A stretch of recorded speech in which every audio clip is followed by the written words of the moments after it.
really wonderful free program that offers 6 months of mentorship, free space, networking events, and a lot more. So if you're interested in the program or if you're interested in the space, you can visit our website at innovationporters.ca. And the co-host for the event, the Regional Business Center. They're a one-stop shop source for information and guidance on starting, expanding, and operating a business. They serve a larger area, which includes obviously Sudbury, but also Espanola, Manitoulin Island, and the surrounding areas. And they do confidential one-on-one consultations, business plan support, market research. They can help you register your business and more. And additionally, I wanted to quickly plug some of the programming that just opened up. So we have the Starter Company Plus program, which is a great opportunity for those who are needing a little bit of a boost at the beginning of their business. There's a bit of wonderful training that you do, and then you can receive up to $5,000 for your business. And additionally, we have Summer Company, who is also open for applications. That is a similar program, but is over the summer months and is offered to youth between the ages of 15 and 29 who are students planning to return to school in the fall for both secondary and post-secondary. And there's a $3,000 grant for you to work on your business. So both really wonderful programs, and you can find out more at regionalbusiness.ca. And really quickly, upcoming events. We have our entrepreneurship series continuing on with starting a small business on the 30th, and then business model canvas on February 13th. They're part of a rotating series that we have, really great for people just looking for information.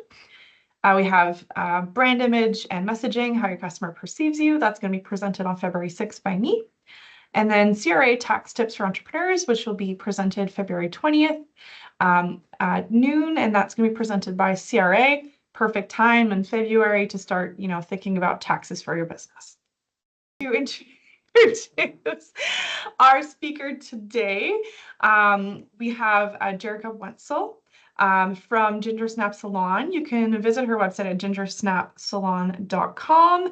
They're also located downtown. They have got a beautiful studio and a wonderful team. I encourage you to follow them on socials and to check them out. Right. Gonna stop sharing. Thank you so much, Melissa. I appreciate you having me here today. No problem. I'm just gonna, close my window here so I can see you one more time.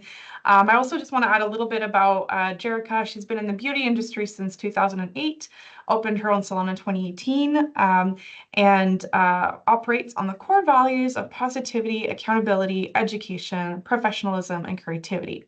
The business is proud to be a green circle salon, and they offer gender neutral pricing.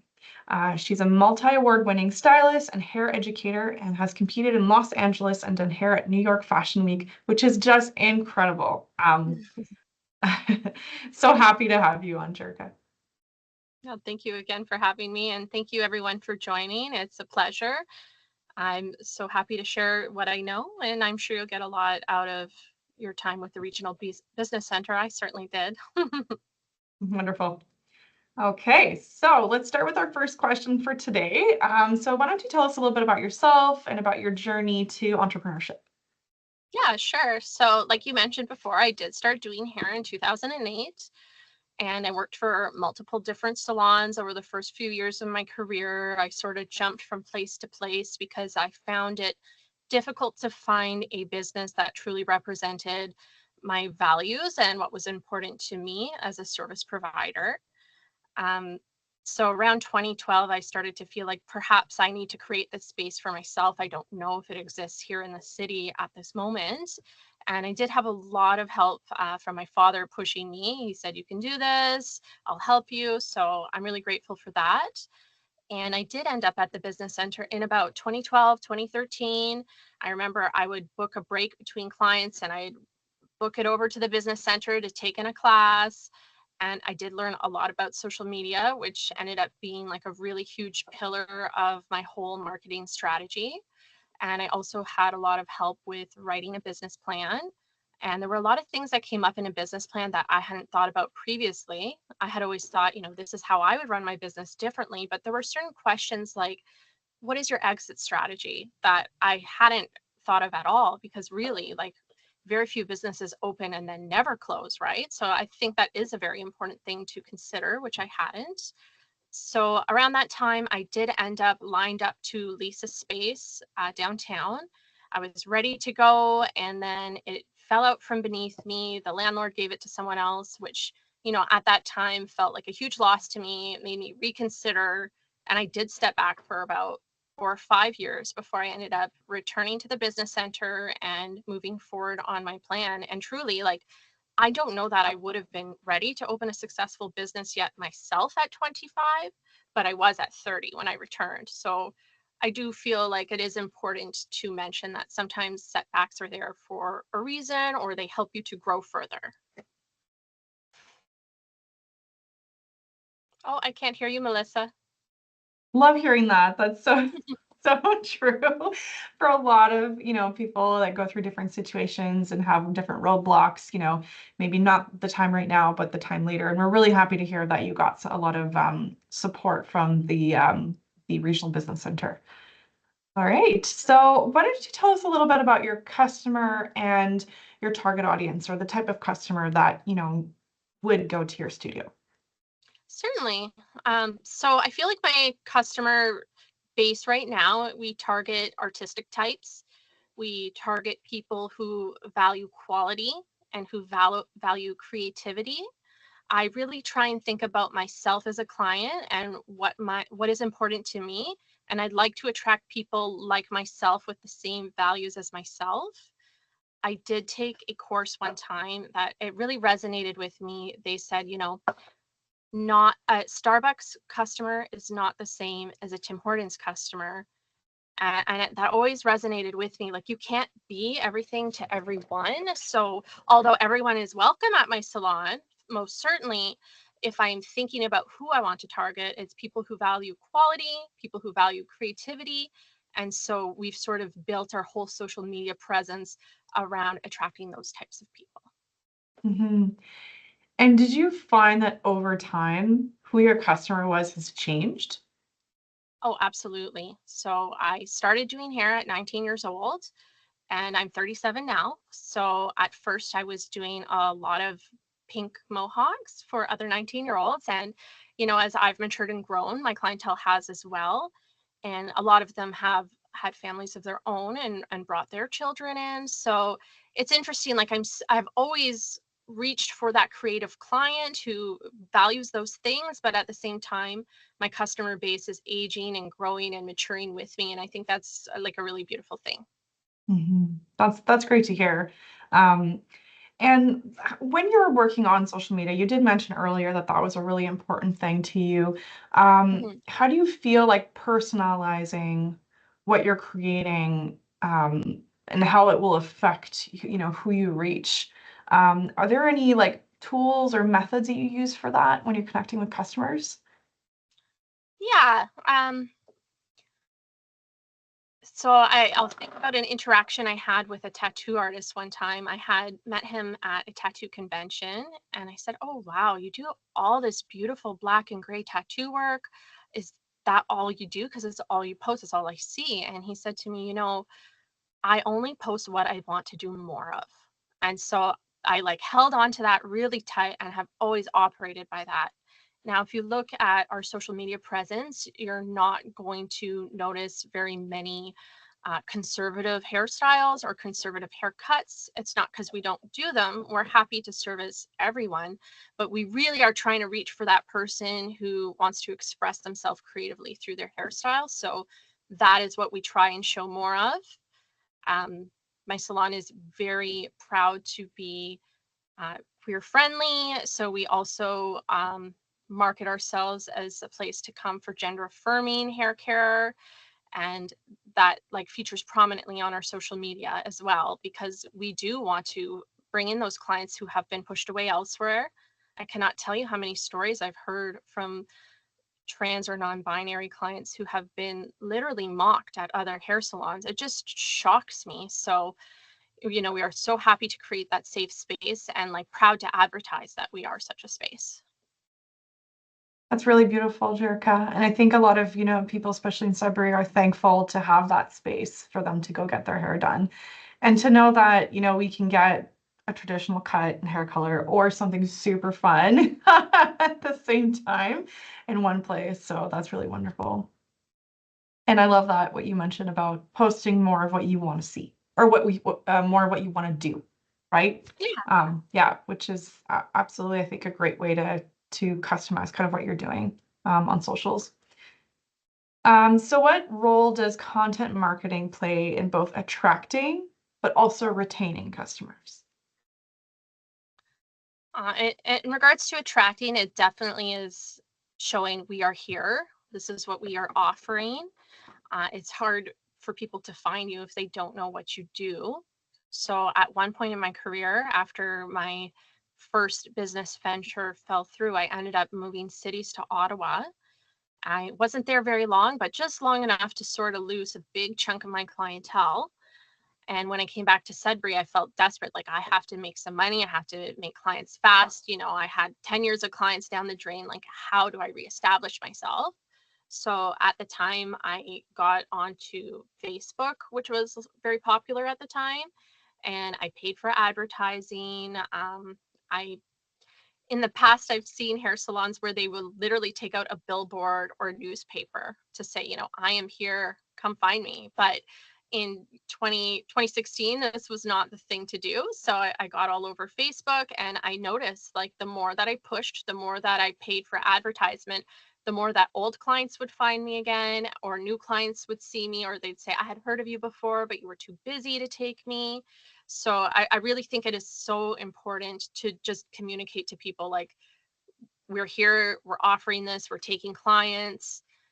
And as far as maintaining and retaining customers, I think it's important, like, we communicate our values as time goes on, as the climate around us changes.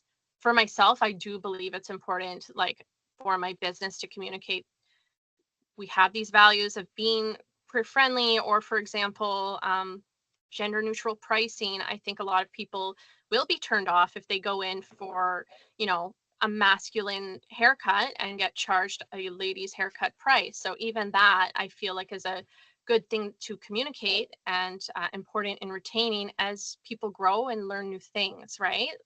Like, the world changes so quickly around us these days. That's a really fair point. Absolutely. And has there been a way for you to track your marketing efforts and how they've done with the number of customers that come in? Yes, there's a few ways. So when we get new clients, I will just ask, how did you hear about us? So that alone, you can make a mark in their file. We do keep client files. So we often hear, oh, I saw you on Google. Oh, I found your Instagram.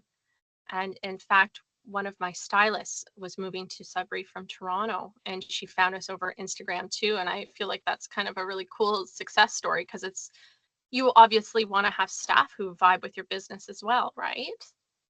And then in addition to that, we do pay for a monthly software, and they have a program in the software called Client Reconnect. So we can look through the software, and it'll say, okay, these 5 people are at risk of being lost clients because they're overdue. And we can literally reach out to them, say, we have time for you. And then the software will let you know, okay, you've reconnected 3 of these clients. So it's an excellent tool. Wow. And what's the name of the software again? It's called Forest with a PH. Okay. All right. Yeah. That's wonderful that there's a tool out there to help with that. Yeah, that's great. Okay, so how can companies handle customer complaints or negative feedback in a way that strengthens customer relationships? And perhaps you might have a positive story where a situation may be turned around. Yeah, certainly. I get a lot of feedback from clients who are first-time clients with us, who have been elsewhere and been unhappy with their hair, and they have told me they've either felt uncomfortable to express their unhappiness, or they did express it and were basically told, that's not my fault, that's your fault, had the blame turned around onto the client for the situation, and it just turned them away. So one pillar of my business is accountability, right? So it's very important, I feel, for customers to feel like they're being heard. So when someone comes to us with a complaint, it is of our us like I'm sorry, it's very important to us that we find out what they were unhappy with and if there is anything at all we can do to fix it. And I feel like just feeling heard is enough for a lot of people.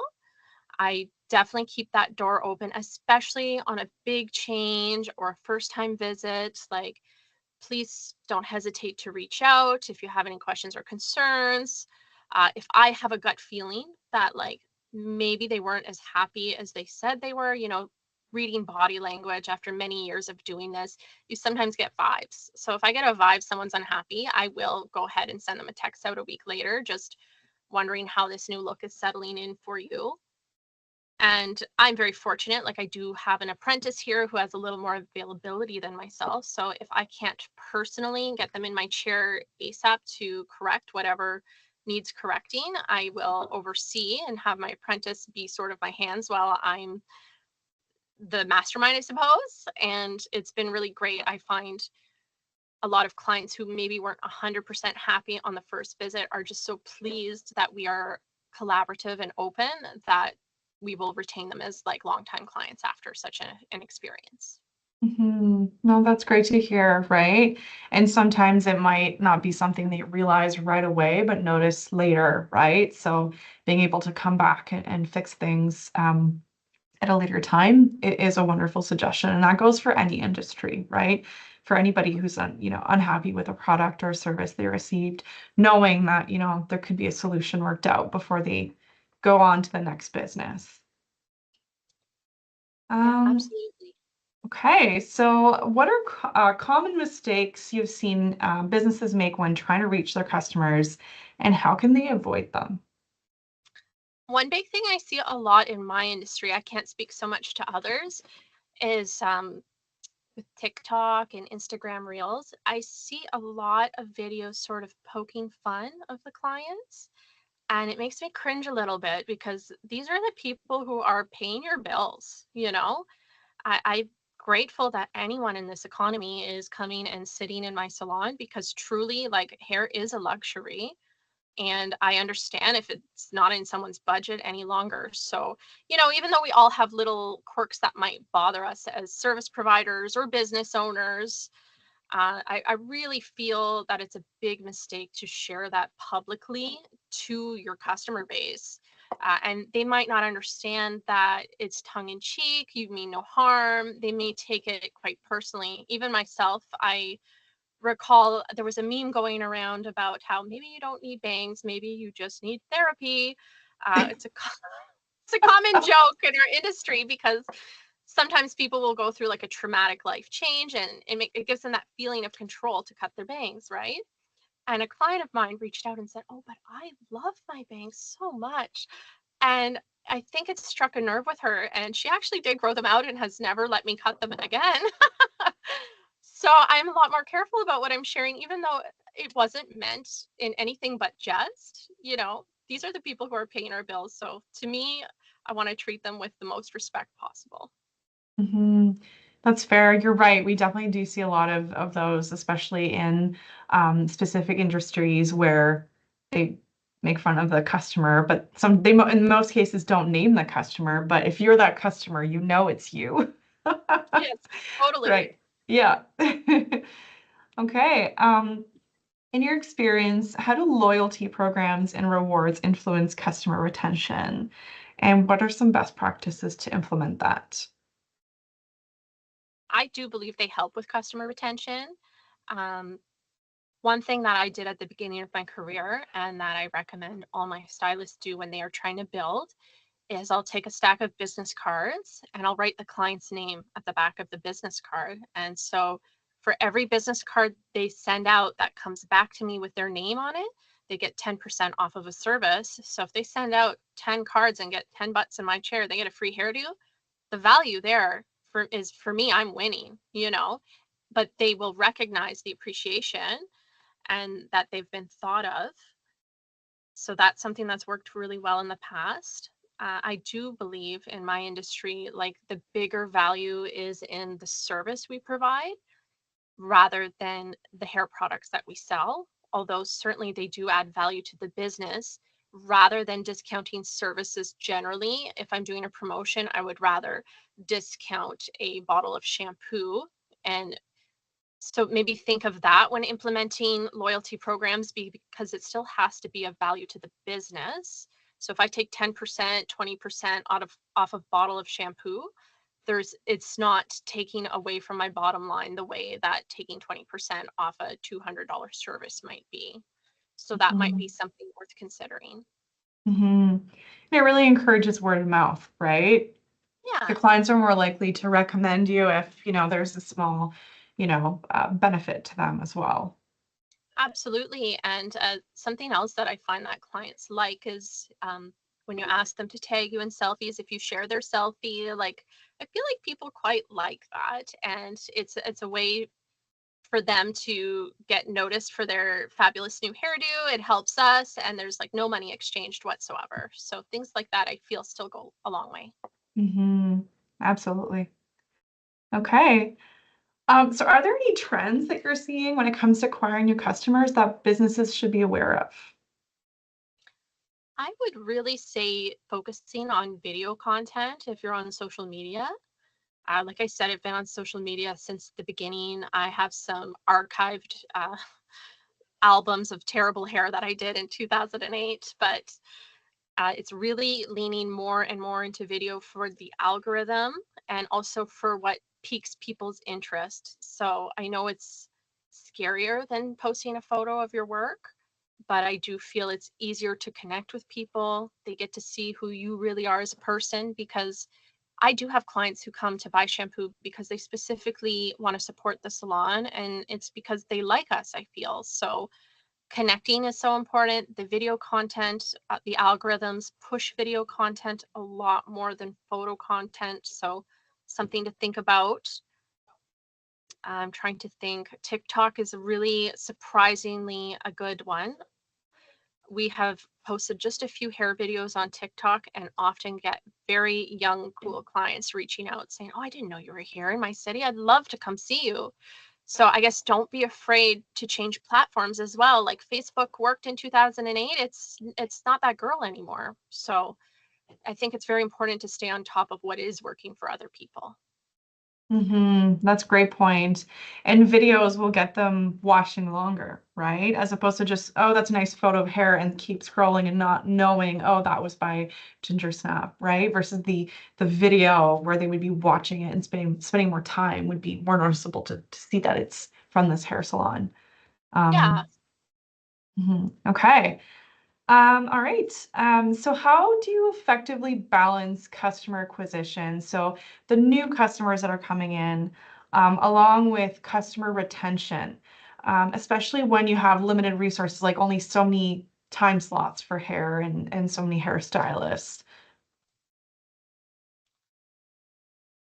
Well, I'm fortunate that I've been able to take on juniors a lot. So people who are free and available. I've been doing this a very long time. So my books have been quite steadily full for many years. What I like to do personally to make sure I have a good balance of new clients and pre-existing clients is I will shut down my books to new clientele around the holidays, when I really want my core people who have supported my business for years to be able to look good for the holidays. That's very important for them. And then during the new year, I like to open it up, welcome new people. I love meeting new people, and it helps keep me fresh too, because as a service provider, when you're always seeing the same people, it's very easy to fall into a rut and say, "Oh, well, Julie loves gold and blonde," but it doesn't challenge you. So it's great to keep yourself challenged by accepting new people.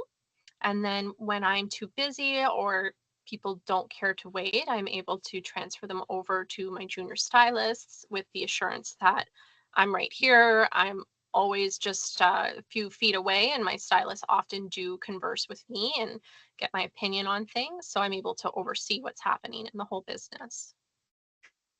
So there's no like one magic equation, you know, where okay, I can take on 5 customers this month or not, but it kind of is more of just a balancing act, right? That's how it feels. Hmm. Absolutely. Yeah, I'd love to have some metrics about like how many clients I have in total. It's because it's dependent on services, right? I could do like maybe 12 haircuts a day. I sure couldn't do 12 colors. So, and as clients' needs change, like as the economy changes, right now, a lot of women are embracing gray hair as well. So they've gone from color clients to cut clients. Things are shifting in such a subtle way. Sometimes it's hard to track those numbers. Right, that's true. Yeah, I'm sure that does affect absolutely what sources they're buying and how much time they're sitting in a chair. Mhm. Mhm. Okay, do you have any final inspiring stories you'd like to share with the group? I guess I would like to share just about the power of connection. When I did come to the business center for the first time and I was doing research for my business plan, I found a quote that struck me to my core and it's resonated with me, and I've thought of it ever since. And it was a statistic that said that a woman is with her hairdresser longer than she is with her husband on average. And I mean, like, we don't care so much about gender in my salon, but I just thought it was such like an interesting point because I have seen so many stylists from multiple relationships, and to forge those connections has been so cool. And when I did move to Ottawa for a brief point, I was shocked to see how many Sudburian clients came and sat in my chair in Ottawa because they liked me enough to make that trip, or they were coming and they made a point to make time for me. So don't underestimate, although we are providing a service, it is a business, you know, you do need to have boundaries. The connections are very important as well. So for anybody who doesn't know, Jerica was actually recommended to us for this topic by several people. So Jerica, you have customers that absolutely love you. I've heard that they bring you gifts sometimes. Thank you. So my husband has a tattoo studio in the back of our salon, and he always teases me because he says, I don't get gifts like that. What's that all about? It's been really, really lovely to be thought of so often. Yeah.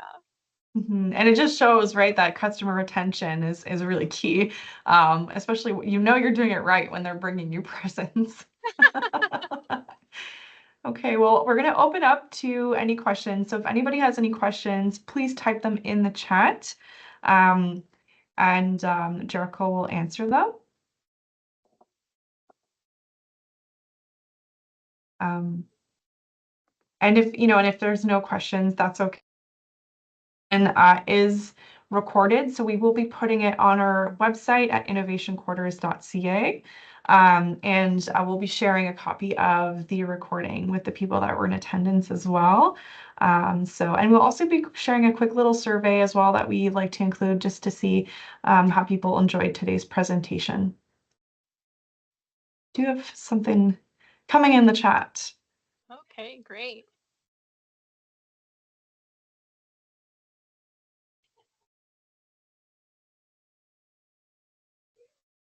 Well, thank you, Denise.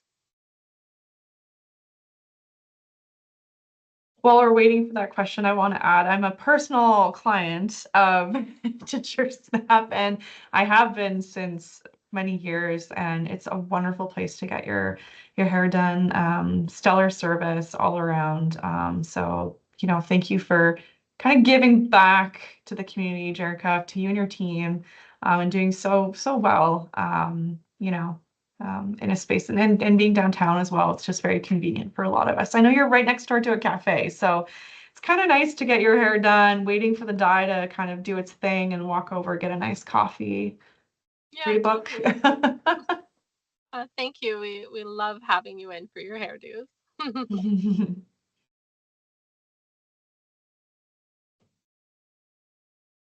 Okay, so I don't see that question coming in anymore, so that's okay. I just want to thank you very much, Jerica, for your interview today, and thank you everybody who joined our call. Yeah, thanks for having me. I really appreciate it. I appreciate so much everyone who took the time to join us. Okay, have a great day, everybody. Bye. Bye.